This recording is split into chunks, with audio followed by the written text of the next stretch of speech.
and he seized power with Hezbollah thugs from Lebanon, and they hijacked, you could say, the Democratic Republic, the secular Democratic Republic revolution in Iran, and turned it into an Islamic Republic revolution. And this was precisely why Shah Pahlavi, the Prime Minister, wanted to work with Reza Pahlavi at that time to prevent the mullahs from seizing power. Many opposition, you could say moderate, liberal, progressive, Matin Daftari, National Democratic Front, the Fadayan, the People's Fadayan majority, many would have underground or media publishing newspapers that were banned by the new Islamic Republic of Iran, but then many boycotted the elections because they felt the elections were being rigged. But what I'm trying to say is they could have eventually succeeded in toppling the Islamic Republic of Iran, but then unfortunately war broke out with the idiot Saddam Hussein from the 1980s up until 1988, where there was the 8-year war, which completely just took the spotlight away from the struggle to establish a secular Democratic Republic of Iran. And so during this time, by Khomeini's goons, 1988, many thousands of Fadayan political prisoners were executed. And it's just because after the war, because Iran was victorious, the Khomeinis tried to take how can you put it? They tried to take credit for the victory as it had something to do with the Islamic Republic. That's why they were successful in the war against Saddam Hussein. But there are many people who, before the outbreak of war with Saddam in 1980, were Matin Daftari supporters, Fadayan supporters, secular Democratic Republicans. But because war broke out, this kind of took the distraction away from what the goal was. Eventually, Iran was victorious. Now they want to resume where they were before war broke out, and that is establish a secular Democratic Republic of Iran. But the Islamic Republic of Iran have hogged control, seized control of power, controlled the finances, and set their agenda for Iranians, what they can and cannot do in this current situation that we're living in. So what I wanted to say is, whose fault is it that people were hurt in 1979 uprising? Well, if you look at how badly the Bakhtiari Iranians have been mistreated by Reza Shah in the 1920s, if you see how badly opposition were treated from 1953 up until 1979 after the 1953 coup against democratically elected Prime Minister Mossadegh, pressure has built up. So if anyone gets hurt, they have been endangered. Now, who endangered the Iranian, the guards of Reza Shah, those who were his loyalists? Reza Pahlavi is to blame for pressure building up because people snapped and had enough of his bullshit. So when in exiles who are currently living in Britain, they use rhetoric such as, the Democratic Republic, the 1979 revolution was a mistake because it resulted in the mullahs seizing power and controlling Iran. It's not the 1979 revolution that's to blame for why people are currently living under a mullah dictatorship in Iran. The blame lies with Reza Pahlavi for endangering people and setting a dictatorship agenda from 1953 to 1979, where all opposition activity was banned and outlawed, and violating the human rights of those who would oppose and protest his absolute monarch rule. And so by 1979, pressure has built up and people have uprised. So it's who's to blame for pressure building up.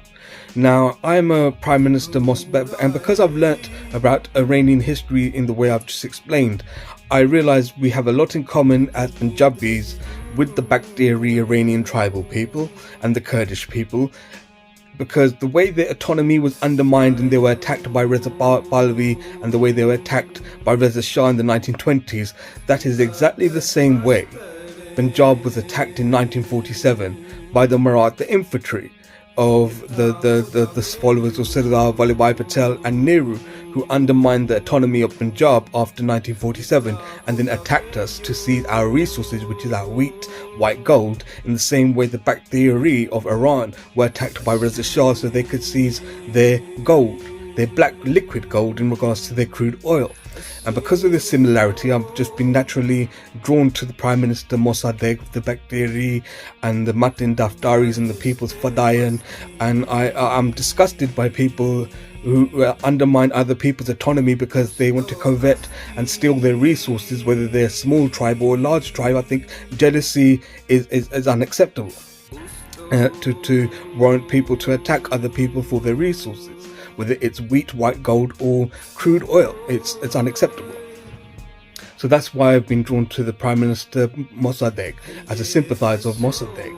And because of this, Iranian exiles in Britain hate me. They feel I hurt their loved ones who may have got hung by the Republican Iranian Revolutionary Guard, and they feel that's my fault. But my argument is, no, it's Reza Pahlavi's fault for endangering their loved ones who may have got hung, for authorizing them to do some brutal, horrible things to the opposition who weren't allowed to have any activity after 1953, and it's Reza Pahlavi to blame why their loved ones got hurt.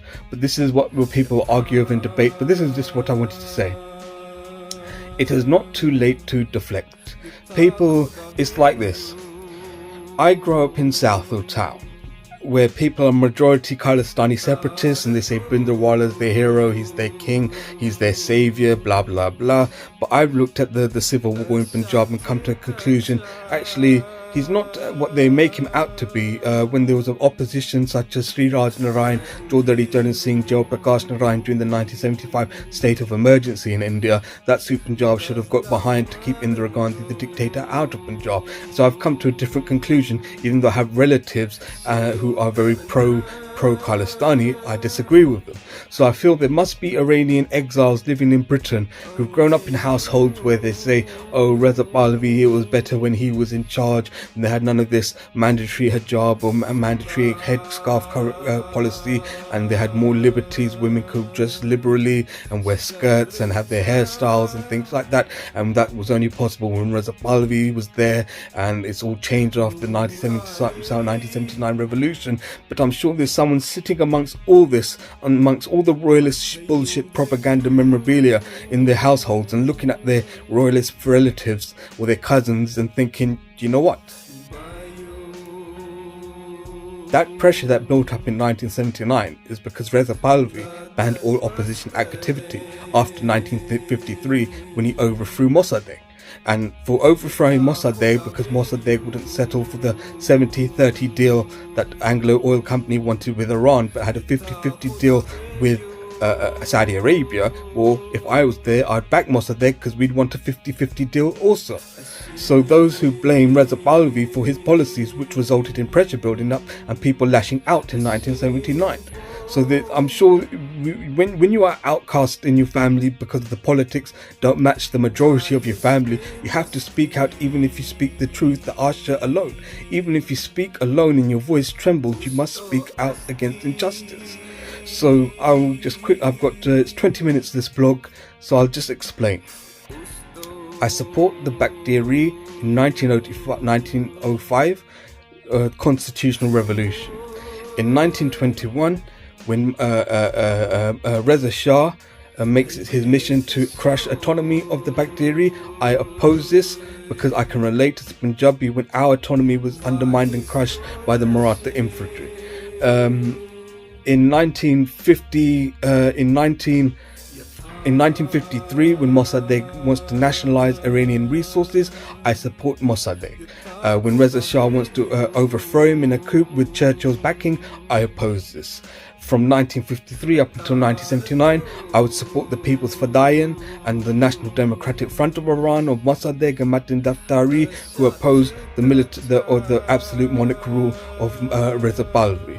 And in 1953, I support a secular Democratic Republic of Iran revolution, but I do not support the Islamic Republic of Iran revolution. And this is the final thing I want to say. Reza Pahlavi has, from the 1950s, the 1970s, has a son called Reza Shah Pahlavi, who is, he says he doesn't want to claim, return to Iran as the crown prince. He wants a democratic republic of Iran. Now he's calling for regime change in Iran. and he's talking, and he wants to rally support in the West for a military intervention to establish regime change in Iran. And this is what I want to say.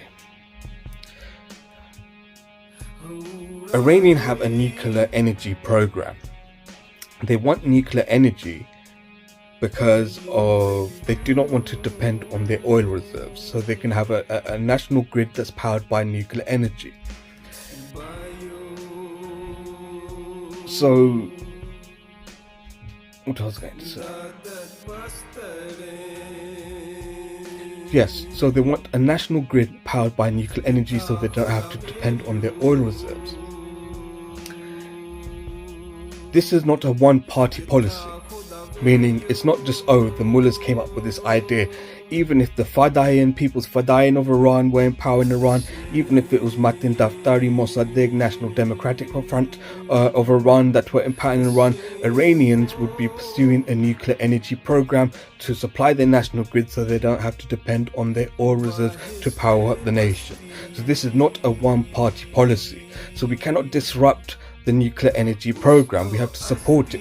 But what we must do as the opposition is to try to establish a Mossadegh Iranian Revolutionary Guard secret barracks, a Fadayan People's secret barracks in the Iranian Revolutionary Guards, or the MEK, the People's Mujahideen secret barracks in the Iranian Revolutionary Guards, to try to get people to deflect from working for the Mullah administration and deflect and work for the opposition administration to maintain and keep the nuclear energy program going, rather than air raid it and blitz it so Reza Pahlavi can return to Iran as a Republican. And I've got one thing to say to the blackmailers, the wankers who support Reza Pahlavi Shah. If they want to return to Iran, it's not a case of having a military operation in Iran so they can come back. They have to return the money that their fathers stole from the Bakhtiyari Iranians and from other regions of Iran, and they have to return it to Iran. When they bring the money they've stolen back to Iran, then I don't see why people will not allow them to return to Iran. So that's where I stand on that. So this is a bit of me having a rant and a rave due to my psychosis and my mental health, but I just had to get this off my chest. So my name's Govinda Singh, 1984, Gavlav 84 Arya. Persians refer to me as Shah Khuda Sheh Shant. I'm a Republican who does not receive a royal allowance. And yeah, so that's what I wanted to say. So that's Gavlav 84 Arya of OSNST. Yata Khuda Veriyo Ashimvo Dust Dara Mada Bazog Harbes Khuda Anaita Shakaste Shakaste Shaot Nariman, which means please help us, Mother Goddess Anaita, and broken be Satan's spirit. Thank you.